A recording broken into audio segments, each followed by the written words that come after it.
Hi, guys. Thank you so much for tuning in. I'm back for day two. Today is World Autism Awareness Day, and I want to make sure that I give you a couple of moments to join me. While we're doing that, if you do have any questions, if you do have any comments that you want to add, please don't hesitate to do so. I'm going to kind of do my rundown of some upcoming things that I have in store. And I want to make sure that you are tuned in. So this week, we will have the South Florida Autism Charter School walk, and my family will be participating. This is the 10th annual walk, which will take place on Saturday, April the 9th at 10 a.m. at the South Florida Autism Charter School's campus. So if that is something that you would be interested in, please definitely let me know. Send me a message, and I will be sure to provide you with that information. Also, this week, I will begin a LinkedIn audio series, which is hosted by the amazing Troy Holt. So we will be talking on LinkedIn audio and sharing some really essential information regarding different estate planning issues. And being that it is Autism Acceptance Month, I will be sure to include as much information as I can for my autism community, because I think it's very important that since, the autistic children and adults that I'm engaging with, the families that I engage with, it's important that you be educated on all of the different options that are out there to support your child. So let's get into it. Tonight, I am talking about World Autism Awareness Day. And please excuse me for the delayed streaming. I don't know what's going on with my computer this week, but we're gonna just roll through it. So, welcome to my channel, Sandy B Law, here on YouTube. I'm also broadcasting right now on LinkedIn as well as Facebook, and I wanted to do so because I didn't want the message to be lost. Sometimes we try to drive people to a place, but sometimes we have to go to the place where the people are. So tonight we're talking World Autism Awareness Day. And I decided that since we're going to talk world, we might as well look a little bit at some of the statistics that we have when it comes to the autism world. Now, according to the World Health Organization, about 1 in 100 children has autism. Now, one of the issues with this number is that there are obviously parts of the world where the numbers are not able to be obtained because, of course, in order for them to be able to determine somebody is autistic, there has to be some testing done, right? Some diagnosis that is done. And as we all know, we don't have equity in healthcare. We don't have an equal playing field when it comes to healthcare. So that would definitely explain why the number seems a bit stretched. Because right now, as we're dealing with autism numbers here in the United States, we have now come to a number of 1 in 44 children who have been identified with autism spectrum disorder. 1 in 44. That means if you're in a room of 100 people, there's a chance that you're going to cross paths with someone who is autistic. So the reason that we take a look at World Autism Awareness Day is that, we are not living in a bubble. We, of course, are engaging with people across cultures and across countries. And it's important to know that autism is not just a US problem. It's not just a United States problem. It is a world problem. And when I say problem, I mean that we don't have a lot of the necessary resources and supports and assistance in place to ensure that all autistic children have the best opportunity to be who they are.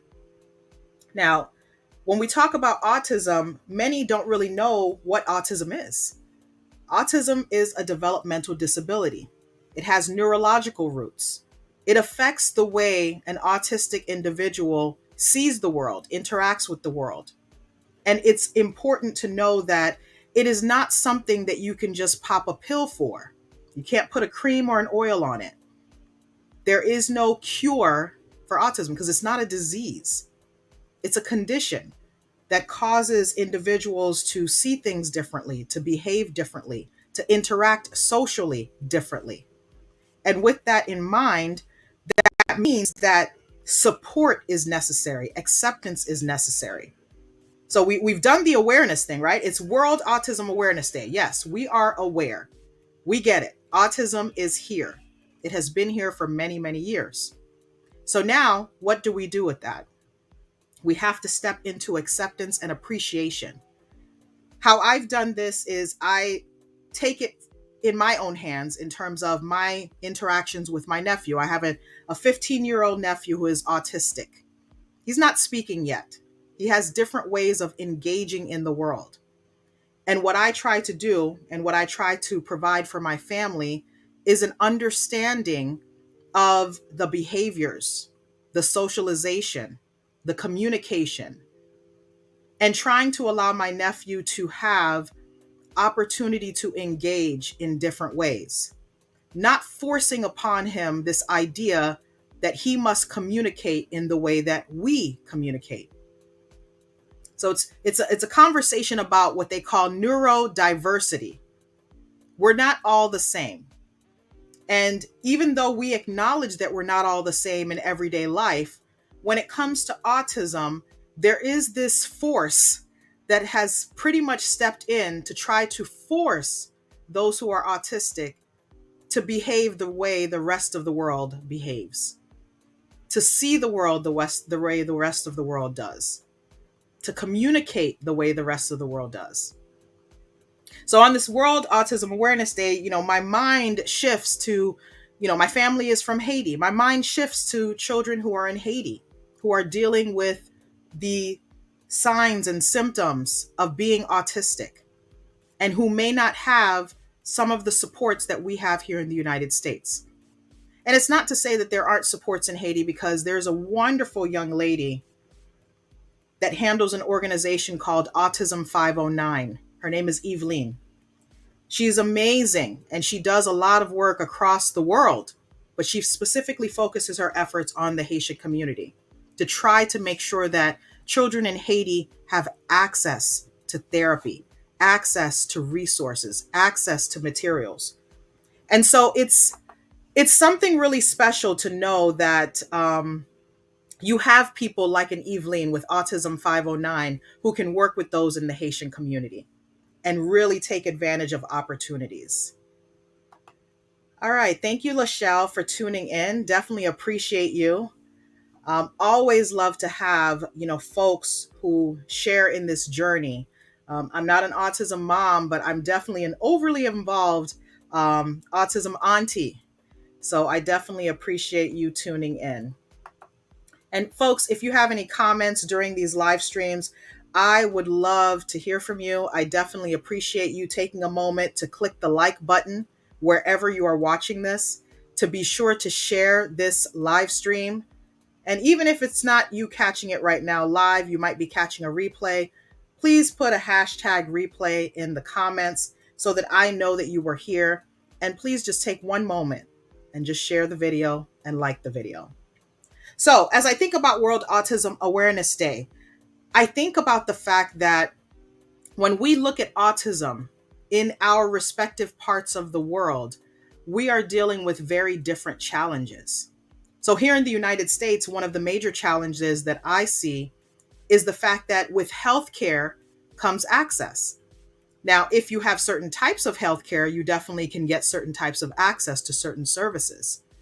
But if you're like many in our communities that have things like Medicaid, and that's all you have, there is a bit of a barrier to you getting certain types of services.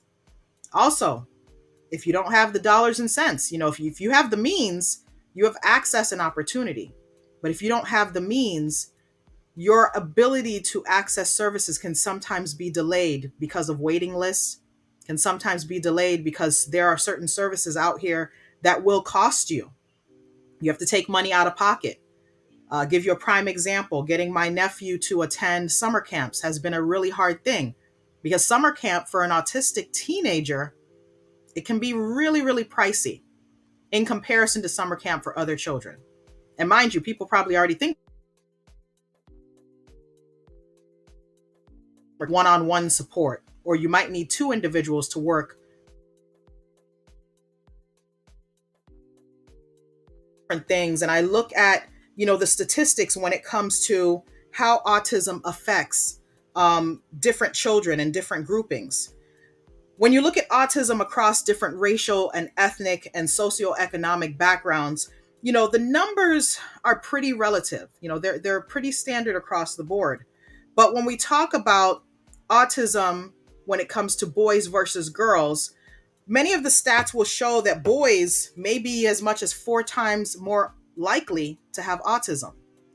However, in my research and looking at the autistic community and some of the information that they put out on social media, I start to see more and more women and girls who have autism, and correction, who are autistic. Now, I'm learning language because one of the things that I recognize is, as a family member, a caregiver, a supporter of someone who is autistic, I don't know it all. So I have to learn a lot from those who are actually autistic.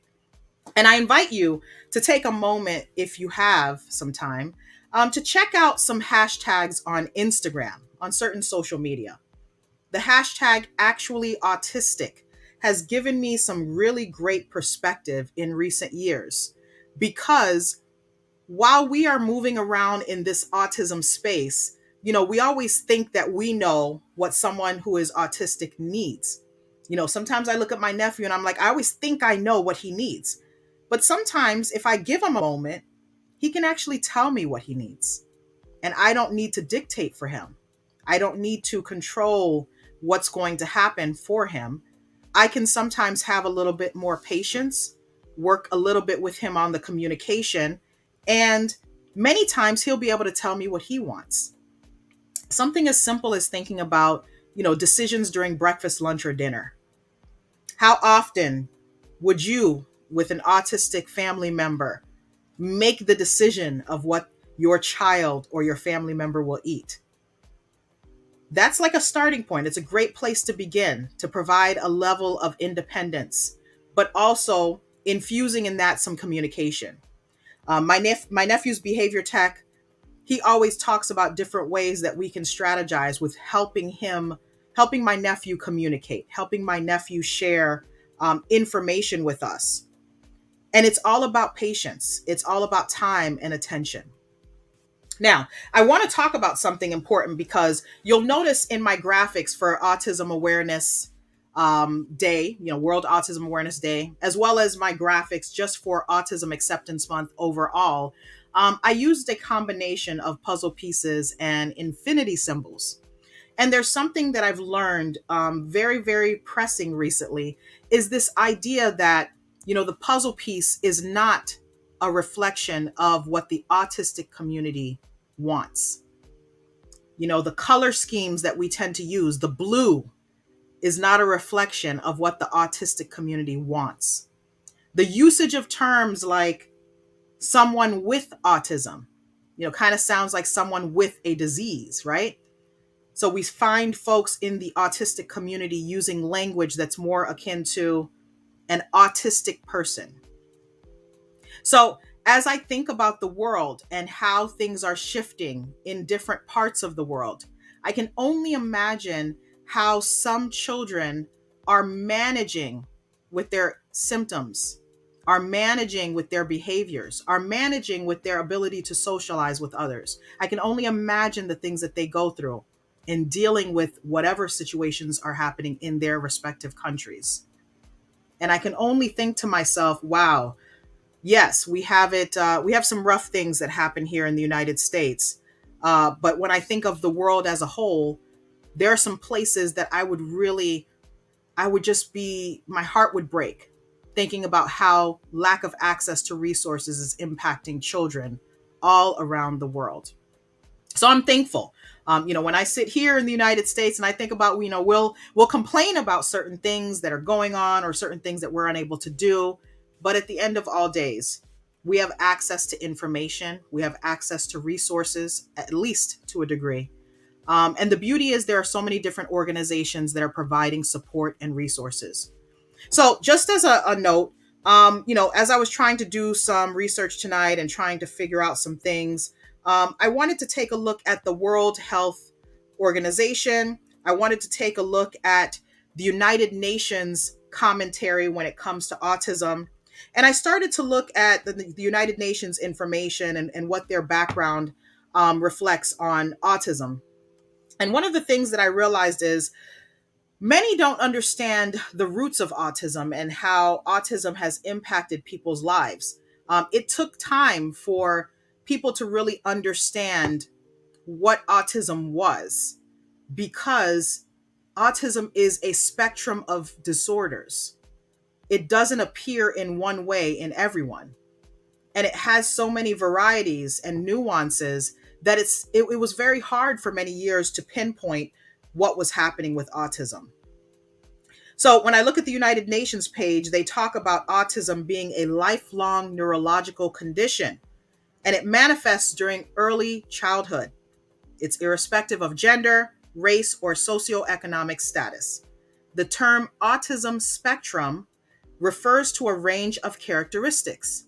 So when we look at this, we need to talk about things like support. So appropriate support, accommodation, and acceptance of this neurological variation allow those on the spectrum to enjoy equal opportunity and full and effective participation in society. So when we talk about awareness, we take a step away from that at this point. We are aware. So the acceptance piece is what's going to lead us into a place where we can provide what those who are on the autism spectrum, those who are autistic, really need: support, assistance, acceptance, accommodation. They need allies who are going to make sure that their voice is heard. And the more that I circulate in autistic spaces of those who are actually autistic, I understand that many have dealt with a lot of hurt and pain. Mainly because when you think about it, receiving an autism diagnosis has to be a blow. Because many of the physicians, at least when my nephew was growing up, the commentary was very, I would almost say morbid. It was kind of like, you can basically expect that he's not going to have a full life. That's the kind of commentary that we would get. You can basically expect that he's going to need care for the rest of his life. Now, can you imagine a physician saying this to you and your family about your loved one? That makes it really, really hard. And I think so when we think about the way that autism has infused itself into our lives, we have to understand that there are individuals who are now adults who are able to verbalize their experiences with autism. And when we try to provide support and assistance, we have to accept their voices. Their voices should come first. So it gives me some motivation when I think about organizations that are doing work in the autism community, organizations that we support financially, organizations that we support with our time, organizations that we promote and share information about on our social media and in our personal spaces. We got to ask ourselves, do these organizations support the voices of autistic people? Do they have autistic people working on their boards? Do they have autistic people that are supporting the things that need to be done in the autism community? Are they providing resources that are actually needed in the autism community? That's what I encourage you to think about. And I'm appreciating this concept of World Autism Awareness Day because it allows us to not only look at the role of autism here in the United States, here in our own lives, but it allows us to reflect a little bit. Think about how children across the world, how adults across the world who are autistic, think about how they maneuver in spaces, how they access services, what types of support they may receive. It's a bit difficult. And with lack of education and access, definitely comes inability to understand. And I think understanding falls right in line with acceptance, right? You have to be willing to learn. You have to be willing to step outside of yourself. So I encourage you, as you think about autism, World Autism Awareness Day, as you maneuver through Autism Acceptance Month, I encourage you to really find ways that you can learn more. Find ways that you can look at your loved ones who are autistic and support them and accept them for who they are, what voice they have, how they choose to communicate, some of the things that they do to interact with the world. I was listening to a young lady earlier today, and she was talking about how some of her behaviors were responded to by the outside world. And there are a lot of behaviors that autistic individuals have that are behaviors that may be soothing to them, that are behaviors that may be the things that keep them going, keep them motivated, behaviors that reflect when they're excited and feel loved or supported. Ask yourself, how are you supporting your child's behaviors? And I know we like to try to make sure that, our family members fit in with the rest of the world. But can you only imagine if we allowed autistic individuals to fit in no matter what and given them that space? Much like the rest of us in the world, want to be treated equally, want to be treated with fairness, want to be seen. How are we treating autistic individuals in the world? Do we allow them to be seen and heard? Do we allow them to be who they are? Or are we trying to impose what we call normal behavior, right? We try to make them abnormal. So we want them to fit in with the norm. That's a tough thing to digest.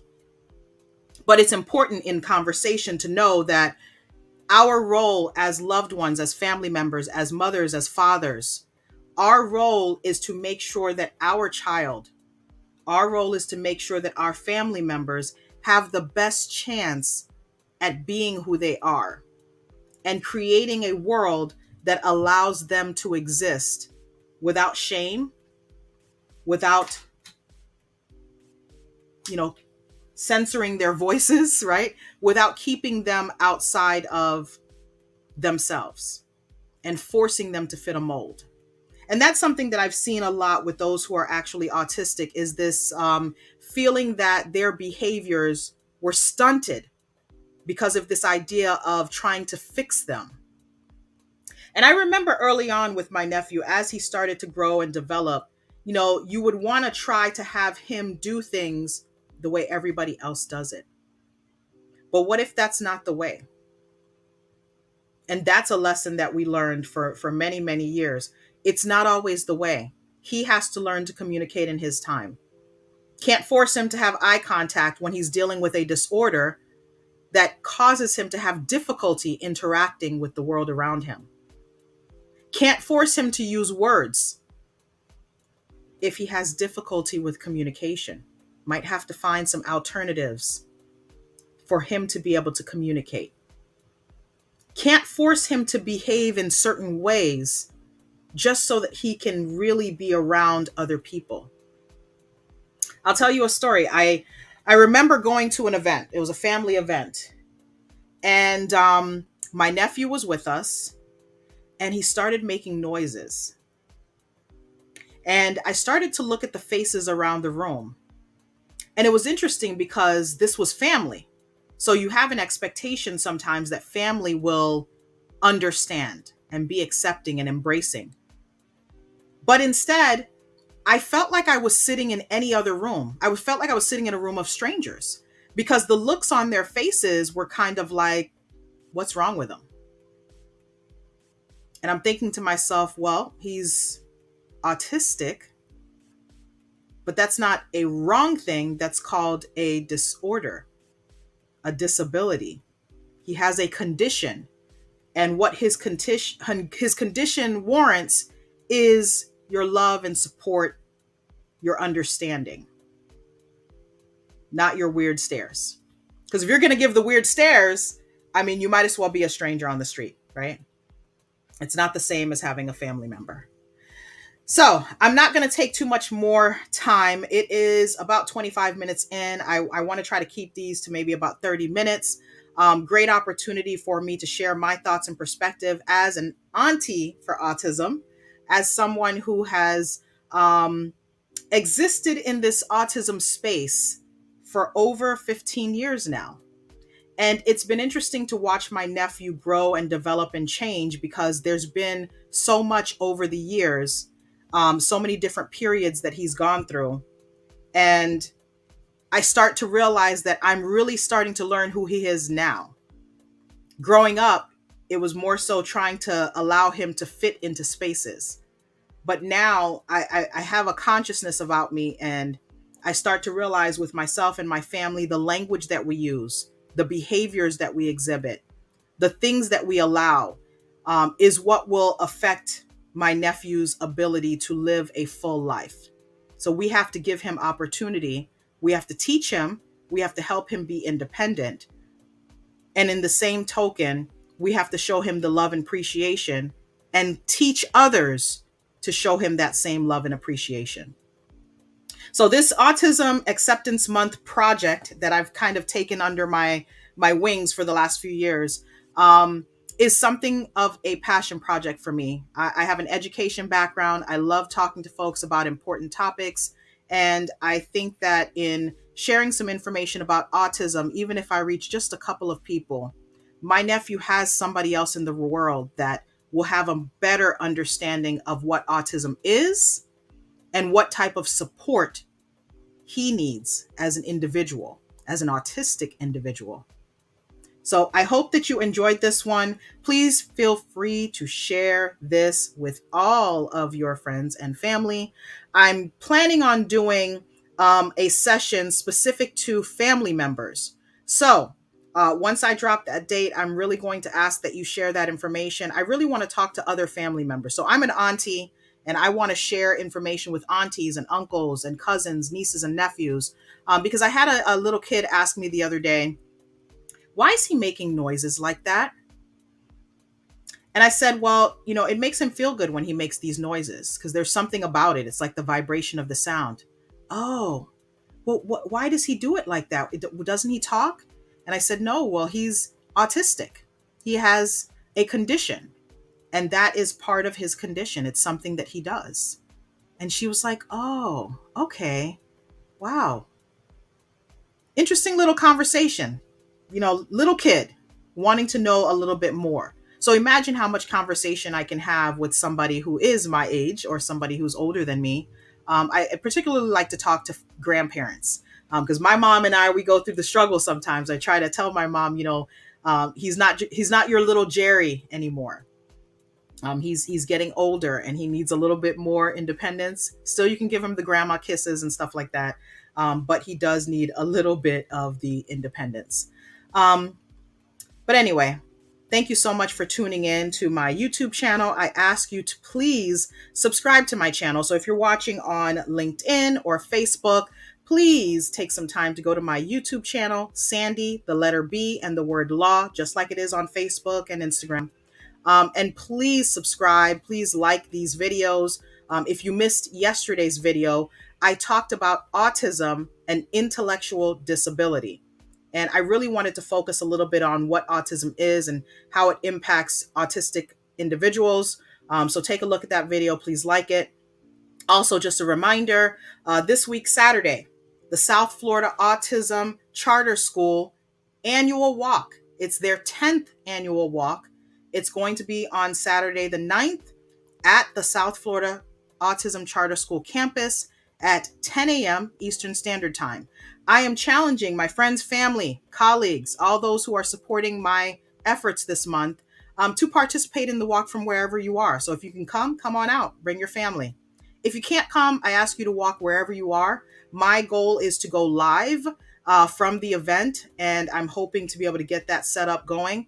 And I will encourage you to walk with us. My nephew's walk team is Jeremiah's Jammers. If you would want to support our walk team, we're selling shirts, and proceeds from the shirts will go to the walk team. And we also have a walk team link for the school. And all of those funds go directly to actual programs and services that are much needed for children who are autistic. This school is an all autism school, so all the kids are autistic. And last but not least, I wanted to share with you that I'm going to be doing a LinkedIn audio series focused on estate planning. And this week's topic is going to be probate and real estate.